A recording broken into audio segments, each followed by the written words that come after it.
repair in an intra-abdominal injury, nasogastric tube attached to suction, and two closed wound with a hemowork abdominal drain. He is receiving an intravenous infusion of RL and epidural with a continuous morphine. 20 hours.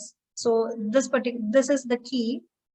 Okay, the ഏറ്റവും important ആയിട്ടുള്ള ഒരു കാര്യമാണ്. 20 മണിക്കൂർ കഴിഞ്ഞു. Okay, patient develops hypotension, tachycardia, oliguria, severe, that is a spelling error, severe nausea. Which of the following is the priority nursing diagnosis? Okay, it indicates another bleeding. So how do you manage?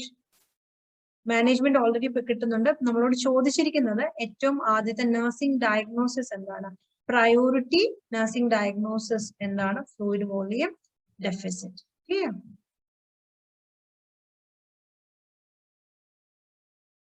Okay, very good. All are selected correct answer. Okay. So next question is 27-year-old female brought to the emergency room, complained by her husband.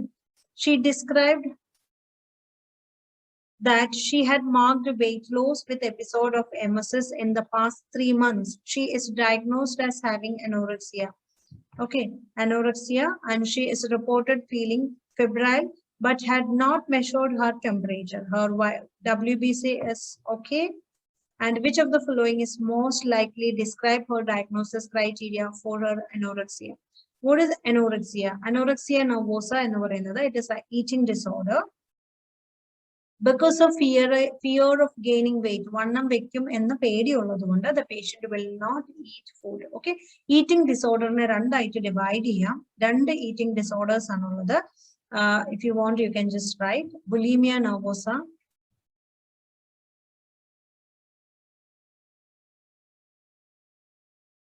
bulimia nervosa, and anorexia nervosa. Anorexia nervosa ഇതിനകത്തുണ്ട്. അപ്പോൾ bulimia nervosa and anorexia nervosa. Okay, so ഇത് രണ്ടുമാണ് രണ്ട് eating disorders. Okay, anorexia nervosa എന്ന് പറയുന്നത് patient because of fear of gaining weight, patient will not eat food. Okay, so adana anorexia nervosa. Enna nere tiriche bulimia nervosa il patient ne ingane oru pedi kanum, like a patient vannam vekkuo ennulla oru pedi endanalum kanum, but still patient will eat food. Patient food കഴിച്ചതിന് ശേഷം he may think that അയ്യോ ഞാൻ food കഴിച്ചല്ലോ, എനിക്ക് വണ്ണം വെക്കാനുള്ള ഒരു chance ഉണ്ടല്ലോ, അതുകൊണ്ട് എന്ത് ചെയ്യും, ഇയാൾ തന്നെ ഈ കഴിച്ച ഫുഡ് എല്ലാം കൂടെ പുറത്തേക്ക് കളയും. That means he will purge. മനസ്സിലായോ? അപ്പം കുറച്ച് സമയം കൊണ്ട് കുറേ അധികം ഫുഡ് കഴിക്കുക. It is binge eating, BINGE, binge eating followed by purging, PURGING. Okay, അതാണ് bulimia nervosa യിൽ വരുന്നത്. എന്നാൽ anorexia nervosa യിൽ എന്താണ് വരുന്നത്? The patient will not eat food.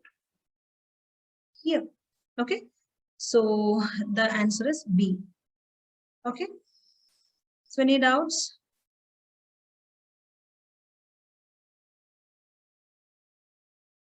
Please go through the question. 45-year-old of man was admitted to the surgical ward after removal of pancreatic cyst. The registered nurse checked the postoperative orders. An oral ontosterone whenever necessary was prescribed for the patient. Which of the following complaints from the patient will require the registered nurse to serve the ontosterone after 12 hours of postoperative period? Postoperative period കഴിഞ്ഞതിന് ശേഷം 12 hours കഴിയുമ്പോൾ പേഷ്യന്റിന് ഏത് complaint വരുമ്പോഴാണ് medicine കൊടുക്കേണ്ടത്? ഓൺടോസ്റ്റെറോൺ is anti-emetic, so you have to give this medicine when the patient complains nausea and vomiting. Clear? Okay, fine. So next question. According to the information provided in the accompanying graphical, so graph is this.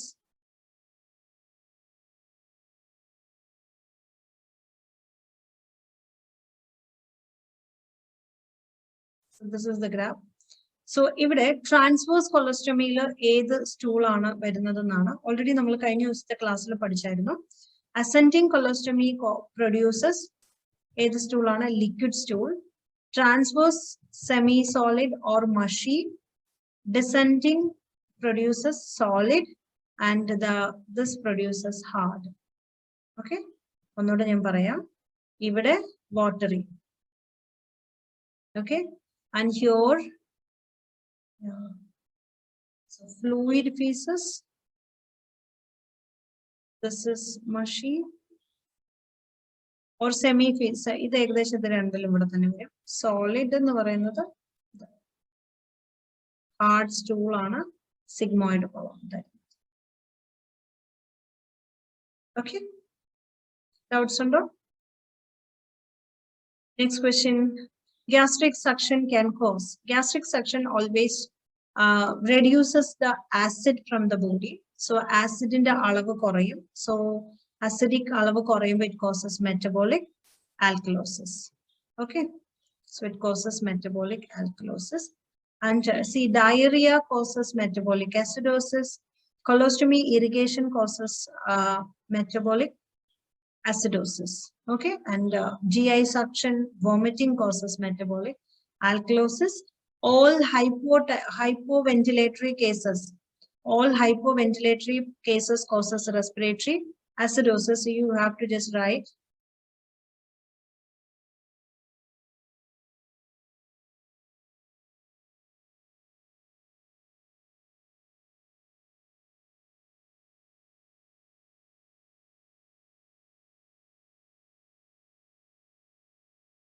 all hypoventilatory cases causes respiratory acidosis.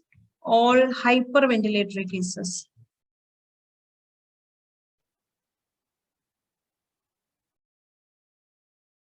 causes respiratory alkalosis, and metabolic vomiting and GI suction causes metabolic alkalosis and diarrhea and colostomy irrigation, and one more thing, enema.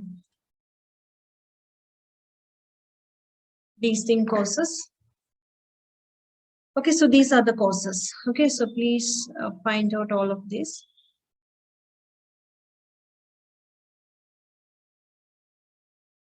Okay, so metabolic acidosis in the karanamayitte varunathu diarrhea, colostomy, irrigation, enema. ഇതൊക്കെയാണ് metabolic acidosis in the basic reason ആയിട്ട് consider ചെയ്യുന്നത്. So തെറ്റിപ്പോരുത് ട്ടോ, ഇതൊക്കെ എഴുതി വെക്കണേ.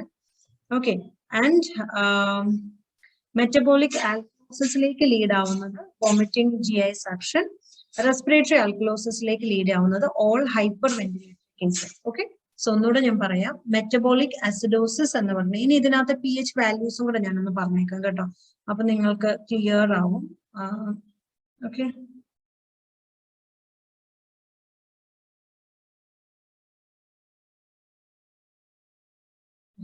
Metabolic അസിഡോസിസില്, so this is large ഒരു wide range ആയിട്ടുള്ള ഒരു ക്ലാസ് ആണ്, ബട്ട് ഞാനത് ഭയങ്കരമായിട്ട് കൺസൈസ് ചെയ്യുന്ന. മെറ്റബോളിക് അസിഡോസിസില് basically വരുന്നത് pH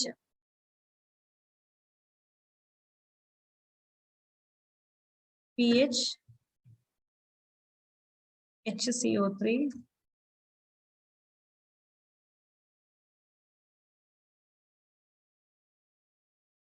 and PCO2. Electrolyte balance imbalance കൂടെ കാണാൻ ചാൻസ് ഉണ്ട് പൊട്ടാസ്യം.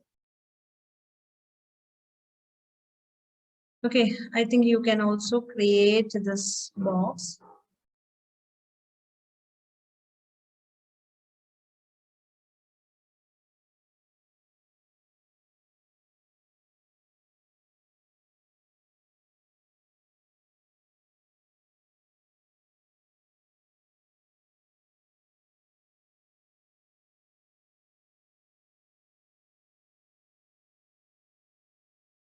Okay.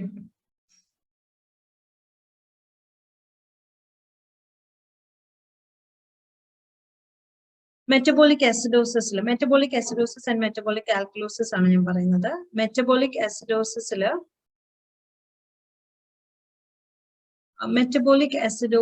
വരുമ്പോൾ എപ്പോഴാണ് അസിഡോസിസ് എന്ന് പറയുമ്പോൾ pH എപ്പോഴും കുറവായിരിക്കും. ആസിഡോസിസിൽ pH കുറവായിരിക്കും. ഓക്കെ, എല്ലാ അസിഡോസിസിലും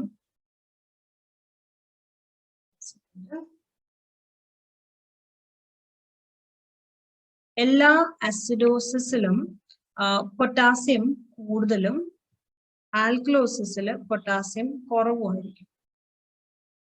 അസിഡോസിസിൽ എപ്പോഴും പൊട്ടാസ്യം കൂടുതലായിരിക്കും ആൻഡ് ആൽക്കലോസിസിൽ പൊട്ടാസ്യം കുറവായിരിക്കും. രണ്ടും ആൽക്കലോസിസ് ആണ്, ഇവിടെയും പൊട്ടാസ്യം കൂടുതലായിരിക്കും. ക്ലിയർ? മെറ്റബോളിക് അസിഡോസിസ് എന്ന് പറയുന്നത് ബിക്കോസ് ഓഫ് മെറ്റബോളിക് ഡിസോർഡർ, മെറ്റബോളിക്കിൽ എന്തെങ്കിലും പ്രോബ്ലം ഉണ്ട്, ആസിഡ് എക്സസീവ് ആയിട്ട് ബ്ലഡിൽ അല്ലെങ്കിൽ നമ്മുടെ ബോഡിയിൽ അക്യുമുലേറ്റ് ചെയ്യും, ബൈകാർബണേറ്റ് ഇല്ലാതിരിക്കും. റിപ്പീറ്റ്, മെറ്റബോളിക് അസിഡോസിസ് എന്ന് പറയുന്നത് പേഷ്യന്റിന് എന്തെങ്കിലും മെറ്റബോളിക് ഡിസോർഡർ കാരണം പേഷ്യന്റിന്റെ ബോഡിയിൽ ആസിഡ് അക്യുമുലേറ്റ് ചെയ്യുന്നു, ബൈകാർബണേറ്റ് ഇല്ല. ബൈകാർബണേറ്റ് ഇല്ല എന്ന് പറഞ്ഞാൽ HCO3 ആണ് ബൈകാർബണേറ്റ്. ബൈകാർബണേറ്റ് ഇല്ല, ദാറ്റ് മീൻസ് കുറവായിരിക്കും. ആസിഡ് അക്യുമുലേറ്റ് ചെയ്യുമ്പോൾ pH എപ്പോഴും എങ്ങനെ ആയിരിക്കും? കുറവായിരിക്കും. ഓക്കെ, ഇനി മെറ്റബോളിക് ആൽക്കലോസിസ് എന്ന് പറയുന്നത് due to metabolic disorder alkali accumulated ആവുന്നു. ആൽക്കലി അക്യുമുലേറ്റഡ് ആവുന്ന ബൈകാർബണേറ്റ് കൂടുക. ആൽക്കലി അക്യുമുലേറ്റഡ് ആവുമ്പോൾ, ആൽക്കലി എന്ന് പറയുമ്പോൾ pH എങ്ങനെയാണ്? pH കൂടുന്നതാണ് ആൽക്കലി. ഓക്കെ, ആസിഡ് എന്ന് പറയുന്നത് pH കുറയുന്നതും, ആൽക്കലി എന്ന് പറയുന്നത് pH കൂടുന്നതും. സി ആസിഡ് ബേസ് ഇംബാലൻസിൽ എന്തെങ്കിലും നിങ്ങൾക്ക് എക്സ്ട്രാ ക്ലാസ്സസ് വേണമെന്നുണ്ടെങ്കിൽ you can just ask me. But ഈ ഒരു ഷോർട്ട് ഡ്യൂറേഷനിൽ ഏറ്റവും എളുപ്പമുള്ള രീതിയിലാണ് ഞാൻ പറയുന്നത്. ഒന്നുകൂടെ ഞാൻ പറയാം. അസിഡിക് എന്ന് പറയുന്ന അല്ല, അസിഡോസിസ് എന്ന് പറയുന്നത് pH കുറവായിരിക്കും. ഓക്കെ, ആൽക്കലോസിസിൽ pH കൂടുതലായിരിക്കും, ഏത് അസിഡോസിസ് ആണെങ്കിലും. അപ്പൊ അസിഡോസിസിൽ pH കുറവ്, ഇവിടെ റെസ്പിറേറ്ററി അസിഡോസിസ് എന്ന് പറയുമ്പോഴും എങ്ങനെയായിരിക്കും? pHന്റെ അളവ് എങ്ങനെയായിരിക്കും? pH കുറവ് തന്നെ ആയിരിക്കും. റെസ്പിറേറ്ററി ആൽക്കലോസിസിൽ pH കൂടുതലായിരിക്കും. ഓക്കെ, ഇനി അപ്പൊ മെറ്റബോളിക് കിട്ടിയല്ലോ അല്ലെ? മെറ്റബോളിക് എങ്ങനെയാണെന്ന് മനസ്സിലായില്ലേ? ഇനി റെസ്പിറേറ്ററി വരുമ്പോൾ ഓൾറെഡി നമ്മൾ പറഞ്ഞ ഹൈപ്പോ വെന്റിലേറ്ററി കേസാണ്, അതായത് വെന്റിലേഷൻ കുറവ്. ദാറ്റ് മീൻസ് കാർബൺ ഡൈ ഓക്സൈഡിന്റെ അളവ് കൂടുതലും ഓക്സിജന്റെ അളവ് കുറവുമായിരിക്കും. Okay, okay, so in case of respiratory acidosis, what happens? Because of hypoventilatory cases. What is hypoventilation? Which means oxygen will be less, so that there will be always increased carbohydrate will be there. That means carbon dioxide will be increased. Okay, so carbon dioxide will be increased in this situation. Okay, slip of tongue. Respiratory acidosis, because of hypoventilatory cases, oxygenation koravo, there will be increases of carbon dioxide. Clear? So because of increased carbon dioxide, what happens? It causes respiratory acidosis. Okay, so I'm not focusing of like bicarbonate. Why I'm not focusing bicarbonate in respiratory acidosis or any respiratory metabolic alteration? Because that is not a reliable indicator. Okay, so if you wanted to identify whether that is a respiratory or metabolic, you have to focus on pH and PCO2. If you wanted to identify metabolic thing, you have to focus pH and bicarbonate. But if you need to identify respiratory, you need to focus pH as well as PCO2. Okay, I repeat, respiratory changes or respiratory either acidosis or alkalosis will be identified by focusing two things. One is pH and second is PCO2. Okay, whereas in hypoventilation, PCO2 will be too high. Whereas in hyperventilation, oxygen will be high and PCO2 will be low. Clear? And when you wanted to focus on metabolic acidosis or alkalosis, you have to focus on pH as well as bicarbonate. Clear? Okay, so in respiratory acidosis, pH and PCO2 will be opposite in direction, whereas in respiratory alkalosis also pH and in alkalosis what happens? The carbon dioxide will be low. Okay, so in case of respiratory, there will be opposite direction of pH and PCO2. Whereas in metabolic disorder, pH and bicarbonate, that is the true reliable indicator, and those two things will be in the same direction. Clear? So this is very, very important. So gastric suction causes metabolic alkalosis. Asthma causes hyperventilation. So respiratory acidosis, COPD causes respiratory acidosis, all decreased oxygen level condition. That means hyperventilatory condition causes respiratory acidosis. Hyperventilatory conditions like fever, hysteria, rapid ventilation in seizure, all of those things will also causes respiratory alkalosis. Okay. Any doubts?